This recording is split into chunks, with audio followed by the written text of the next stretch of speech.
Hey, it's Soul with another episode of Warcraft Weekly, the show that you're just running in the background while you're doing something else. And, to be honest, I'm running a bit behind on the show, so there is no B-roll other than like zoom after zoom after zoom. So, hit the like button, subscribe for the copium-filled commentary, catch me live on Twitch, and let's talk about the little big thing that's happening next week, that is patch 10.1.7.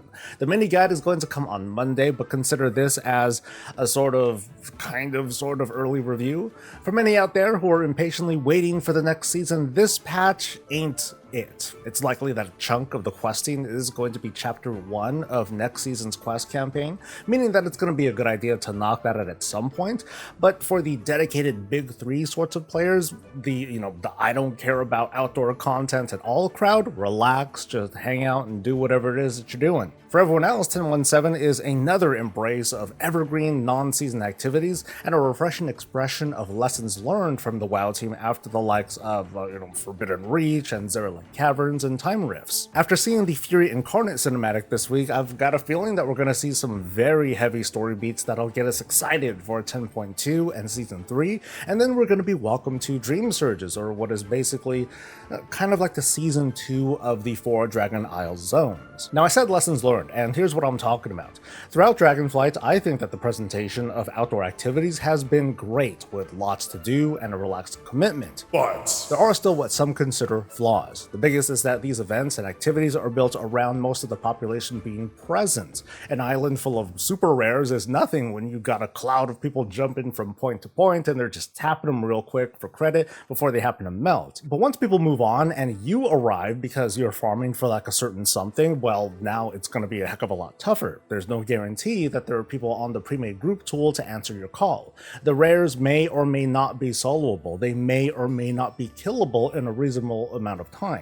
In my opinion, the screw up is that the WoW team set up something that's cool for the moment, but they didn't have anything in place to make it accessible later.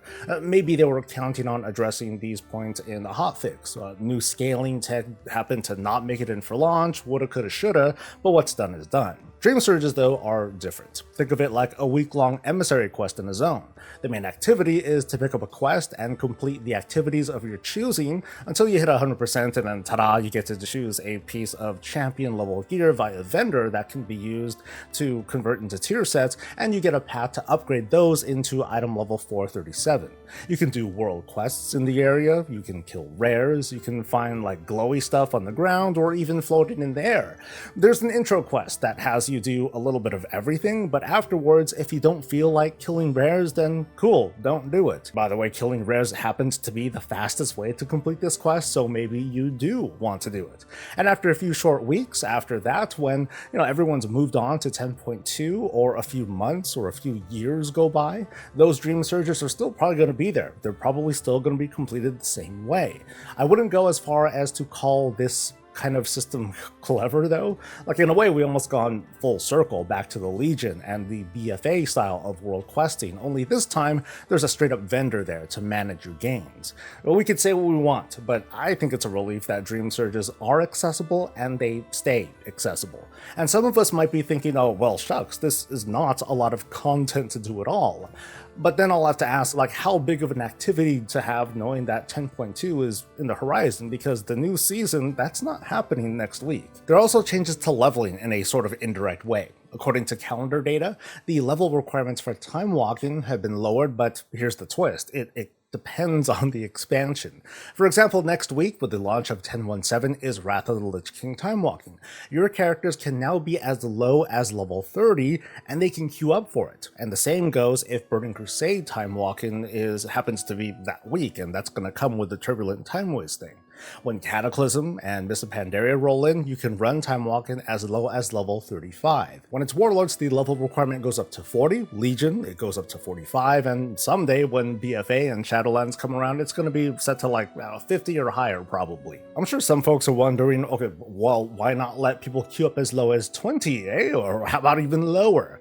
Now, I'd rationalize that since Timewalking is based on the heroic version of these dungeons, even though it can be hard to notice sometimes, heroic dungeons for their time demand a full enough character toolkit, and at level 20, you only have like, 5 points in each of the talent trees, and that feels a little bit limiting, I think. And I'm under the impression that these low-level characters will be grouped alongside level 60s and 70s who do have more full toolkits and old borrowed power maybe. Now, as for why there are different level requirements, knowing that in Chromie time it's all kind of equal anyway, that doesn't make as much sense to me. But still, people who are leveling, especially during the Turbulent Timeways event that's coming, they have a lot more to look forward to. All in all, we're not likely to approach this coming patch with the same sort of energy that we did with 10.0.7.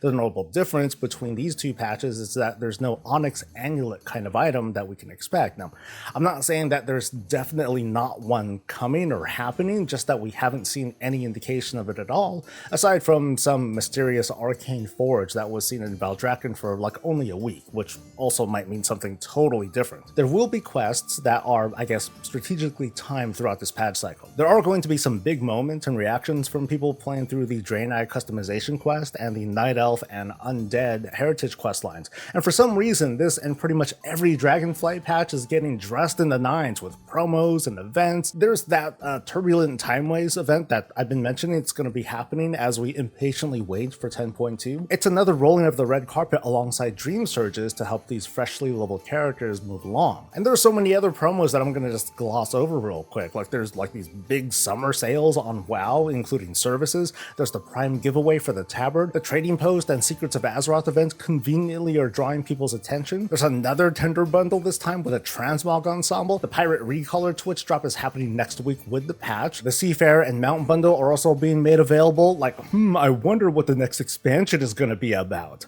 Are we going to be taking a boat ride back to the Shadowlands? I guess what I'm saying is what I've been saying. Lots of folks have been saying this for about 10 months now. Dragonflight is a non-stop barrage of rewards that are coming from every which way direction. They're also trying really hard to take our money. But you know what? I like it. I give the WoW team a 10 of 10 effort for the team just busting their asses non-stop. When their reporting says that Dragonflight is doing a better job of retaining players than in previous expansions, we can point to any number of things in Dragonflight to back that statement up. So that's why I'm really excited to learn what's going to happen in 10.2, hopefully next week, but also what's going to happen at the BlizzCon announcement, because their efforts won't just mean retention, but to get folks coming back, buying expansion boxes, or maybe picking up WoW for the first time. Folks like you and I, we listen and we talk a lot about what WoW can do better, and there's a certain talking point that I've been stuck on lately. Like, this is the takeaway of today's weekly, if you remember nothing else, okay? I've tried asking people, and I'm going to ask you viewers as well, what do you think the WoW team should do to get former players to return, and also, I guess, kind of like a two birds one stone thing, for new players to come check out the game? This is a harder question than you might think, but, you know, hey, if you want to say account-wide everything, like, sure, but I want you to think about this. I want you to like stand in the shoes of a former player. You might be one now, or at least, you know, consider the perspective of a non-WoW player who's seen a commercial or a news article that's advertising WoW's next expansion. Now, how excited would you be learning, hey, rep is going to be account-wide now? Woo! Some of us might know what that means, right? But a new player, a brand new player might be like, right, okay. Like, they're not going to understand, or they might not even care. So what kind of new feature do you think would turn heads and get even new players to be like, what's going on with that? I'm going to give one brief example, and it's not what you think it is. In fact, if you are thinking about it, I'm glad that it's living in your head. But here's what I think would fit perfectly as not just an expansion seller, not just something for the veterans to appreciate, but for brand new players to be like, okay, this game is in a state where I'm willing to finally give it a shot. Now, this also has almost no chance of happening, but hear me out. Imagine if the World of Warcraft created a special sort of leveling and questing mode, a solo or small group experience that spanned across all of its expansions, you know, from vanilla all the way up to Dragonflight.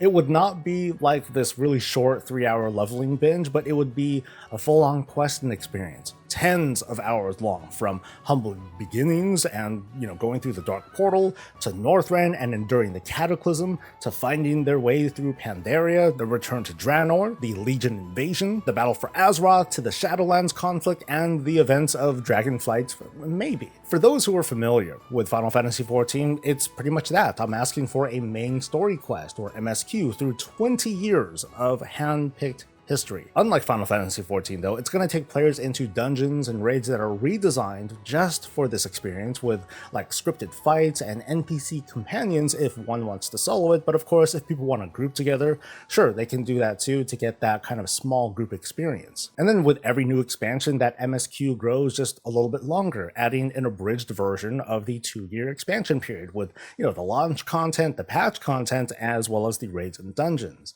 It would be a recommended or even a required thing for super brand new players, while us veterans, of course, we can skip it, or we can make a new character and dive into the experience, or if we want to just exit out of it, we totally can. And then if we want to, we can go back. Heck, we can even take our max level characters and start the experience and dive in and out of as we want to, because we probably want some sort of special transmog in the end. That's the sort of thing that I would tell myself.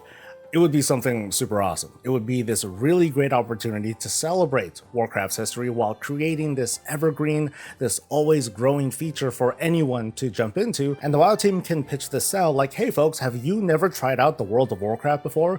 We know it's a really old game with a very rich history, so we created this kind of welcome to Warcraft experience that'll get you up to speed on the game's biggest moments and most important characters, like the Jailer. Like, oh my god, everyone show off your Zoval tattoos, he is amazing. But that's just one example, and I'd love to read about more of your thoughts on this or anything else going on this week. But for now, we're going to wrap things up with a massive thanks to the family over on Twitch, and a reminder that Twitch drops will be happening this coming Tuesday morning, and I'm going to be here for it. To our beloved patrons, you get a massive shout out, and a big thanks to Robert and Deborah. Dude, Deborah is insane. Everyone just be Deborah, okay? And let's not forget about you, viewer. Thank you so much for making it to the end. And you're right, linking that post together in Starfield, it is super satisfying, but God knows how you managed to do it. Anyway, the patch is next week, folks. We're making a grand entrance into what's next for the World of Warcraft, and dude, cross your fingers and everything else for a 10.2 announcement. Suck up that copium, it never runs dry. Of course, I'm going to be here for it. Stick to this channel and catch me live. I love the company. Stay safe, stay healthy, and stay breezy.